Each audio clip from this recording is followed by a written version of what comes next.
হাদিস শরীফের মধ্যে বলা হয়েছে যে আপনার দান এমন ভাবে করো যে ডান হাতে দিয়েছো বাম হাতের যেন খবর না হয়। হুজুর সাল্লাল্লাহু আলাইহি ওয়াসাল্লাম তিনি ইরশাদ করেন যে যখন আল্লাহ তাবারাক ওয়া তাআলা জমিনকে সৃষ্টি করলেন তখন জমিন কম্পন করতে লাগলো না, তখন আল্লাহ তাবারাক ওয়া তাআলা এই জমিনকে স্থির করার জন্য পাহাড়কে সৃষ্টি করলেন এবং পাহাড়কে জমিনে গেঁথে দিলেন, যার কারণে জমিন থেমে গেল।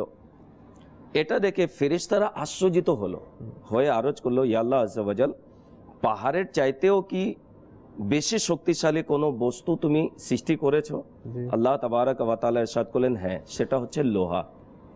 ফেরেশতারা অতঃপর আবার জিজ্ঞাসা করলো, ইয়া আল্লাহ আযজা ওয়া জাল, লোহার চাইতেও বেশি শক্তিশালী কোনো বস্তু সৃষ্টি করেছো? আল্লাহ তাবারাক ওয়া তাআলা ইরশাদ করলেন, হ্যাঁ, সেটা হচ্ছে আগুন। ফেরেশতারা অতঃপর আবার জিজ্ঞাসা করলো, ইয়া আল্লাহ আযজা ওয়া জাল, আগুন চাইতেও বেশি শক্তিশালী কোনো বস্তু সৃষ্টি করেছো? আল্লাহ তাবারাক ওয়া তাআলা ইরশাদ করলেন, হ্যাঁ, সেটা হচ্ছে পানি। ফেরেশতারা অতঃপর আবার জিজ্ঞাসা করলো, ইয়া আল্লাহ আযজা ওয়া জাল, পানির চাইতেও বেশি কোনো শক্তিশালী বস্তু তুমি সৃষ্টি করেছো? আল্লাহ তাবারাক ওয়া তাআলা ইরশাদ করলেন, হ্যাঁ, সেটা হচ্ছে বাতাস। কারণ বাতাসও দেখবেন পানিকে এদিক সেদিক করে দেয়। তখন আল্লাহ তাবারাক ওয়া তাআলার দরবারে ফেরেশতারা আবার আরজ করলো, ইয়া আল্লাহ আযজা ওয়া জাল, এর চাইতেও বেশি শক্তিশালী কোনো বস্তু সৃষ্টি করেছো? আল্লাহ তাবারাক ওয়া তাআলা ইরশাদ করলেন, হ্যাঁ, ওই আদম সন্তান যারা ডান হাতে খয়রাত করে কিন্তু বাম হাতের খবর হয় না, এখন তো সবচেয়ে বেশি শক্তিশালী।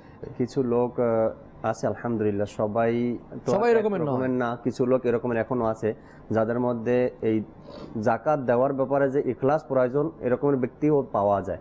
আমার জানা মতে অনেক লোক এরকমের আছে বাপু, যারা রমজান মাসে বিশেষ করে যেহেতু যাকাত দেই আমরা, তো একজন ওলামায়ে আহলে সুন্নাতকে ডেকে তার পুরা সম্পদের হিসাব ওই মুফতি সাহেবকে দেখান, এরপরে ওখান থেকে শরীয়তের হুকুম মোতাবেক যত যাকাত আসে এটা বের করে সঠিক জায়গায় তিনি পৌঁছে দেন। এরকমের কিছু ব্যক্তি আছে যে শরীয়তের হুকুম মোতাবেক সে কাজ করে, কিন্তু আফসোস তো ওই ব্যক্তির জন্য যারা জাকাতের হিসাবও করি না, জাকাত তো দিয়ে দিলাম, জাকাতের অংশ কিছু মনে করে নিজের সম্পদ থেকে বের করে কিছু দিয়ে দিলাম, কিন্তু আমার জাকাত আদায় হলো কিনা, আমি সদকা দান করলাম, দানটাও আল্লাহ তাআলার দরবারে কবুল হলো কিনা, এই বিষয়েও আমাদের খেয়াল রাখা উচিত। কেননা দেখা গেছে কারো আছে 5 কোটি টাকা, সে একটা আইডিয়া করে কিছু দিয়ে দিল, কিছু কাপড় কিনলো, কিছু লুঙ্গি কিনলো, কিছু ইফতারি কিনলো, কিছু বাজার করলো, এভাবে কিছু করে বাস গরিবের মাঝে বিতরণ করে দিল, একটা ধারণা করে এত লাখ টাকা এত কোটি টাকা আছে, কিছু আমি দিয়ে দিলাম। জাকাতও আদায় কি করলো? সে হিসাব নাই, নিকাশ নাই, জাকাতও বের করতে পারলো না, আর সঠিক জায়গায় পৌঁছাইতেও পারলো না।